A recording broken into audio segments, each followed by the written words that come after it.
Chicken ದಾಗ different items ತಿನ್ಬೇಕಂದ್ರೆ ಈ ವಿಡಿಯೋನ ಫುಲ್ ಆಗಿ ನೋಡ್ರಿ. ಅದೇ ಅಲ್ದ ಈ ವಿಡಿಯೋನ ಇಬ್ರು ಮಂದಿಗೆ ಶೇರ್ ಮಾಡಿ ಅವ್ರಿಗೇನ ತೋರಿಸಿದ್ರ 10% ನಿಮಗೆ ಡಿಸ್ಕೌಂಟ್ ರೀ. ಇವತ್ ನಾ ಬಂದಿದ್ದೆ Vidyanagar near Harsha fast food ಕಡೆ ಇರೋ BBQ ಬ್ರದರ್ ಶಾಪಿಂಗ್. ಇಲ್ಲಿ chicken BBQ, fried chicken, veg and non veg rolls ಮತ್ತ ಬರ್ಗರ್ ಹಿಂಗ ಹೇಳ್ಕೊಂಡ್ ಹೋದ್ರ ಐಟಮ್ಸ್ ಮುಗಿಯಂಗೆ ಇಲ್ರಿ. ನಾ ಮೊದಲ್ ಟ್ರೈ ಮಾಡಿದ್ದೆ ಚಿಕನ್ ಹರಿಯಾಲಿ ಗ್ರೀನ್ ಚಟ್ನಿ ಜೊತೆ ಚಲೋ ಇತ್ತ.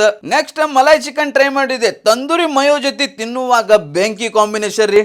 Next hariyali malai and chicken tikka paratha roll try ಮಾಡಿದ್ದೆ, ಕ್ರೀಮಿ ಆಗಿ ಮಸ್ತ್ ಇತ್ರಿ. ಇದನ್ನ ಒಂದ್ ತಿಂದ್ರೆ ನಿಮ್ ಹೊಟ್ಟಿನ ಫುಲ್ ಆಗುತ್ತೆ, ಟೇಸ್ಟ್ ಅಂತೂ ಅನಾಹುತ ಐತಿ. Next 9 piece BBQ combo try ಮಾಡಿದ್ದೆ, ಸ್ಪೈಸಿ ಲೈಕ್ ಮಾಡೋರ ಮಸ್ಟ್ ಟ್ರೈ ಅಂತೀನಿ. ನೆಕ್ಸ್ಟ್ ವೆಜ್ ಬರ್ಗರ್ ಟ್ರೈ ಮಾಡಿದ್ದೆ, ನಿಜ ಹೇಳ್ತೀನಿ ಮಸ್ಟ್ ಟ್ರೈ. ಈ ಬರ್ಗರ್ ಟ್ರೈ ಮಾಡಿ ಹೆಂಗಿತ್ತು ಅಂತ ಹೇಳಿ ಕಮೆಂಟ್ ಹಾಕ್ರಿ ನೀವು. ಲಾಸ್ಟ್ ಫೈರ್ ಚಿಕನ್ ತಗೊಂಡಿದ್ದೆ, ಅಂದ್ರೆ fry cheesy combo try with cool drinks ಜೊತೆ ಕೊಡ್ತಾರ. ಇದಂತೂ ನಂದು ಪರ್ಸನಲ್ ಫೇವರೇಟ್ ಐತ್ರಿ. ಚೀಸ್ ಕ್ರೀಮ್ ಎಲ್ಲಾನು ಮಿಕ್ಸ್ ಆಗಿ ಅದು ಆಲೂ ಜೊತೆ ತಿನ್ನುವಾಗ ಫುಲ್ ಮಜಾ ಬರುತ್ತೆ. ಒಮ್ಮೆ ಟ್ರೈ ಮಾಡಿ ಹೆಂಗಿತ್ತು ಅಂತ ಹೇಳಿ ಕಮೆಂಟ್ ಹಾಕ್ರಿ. ಇನ್ನೊಂದು ಹೊಸ ವಿಡಿಯೋದಾಗ ಸಿಗ್ತೀನಿ. ಅಲ್ಲಿ ಮಟ್ಟ ಬಾಯ್.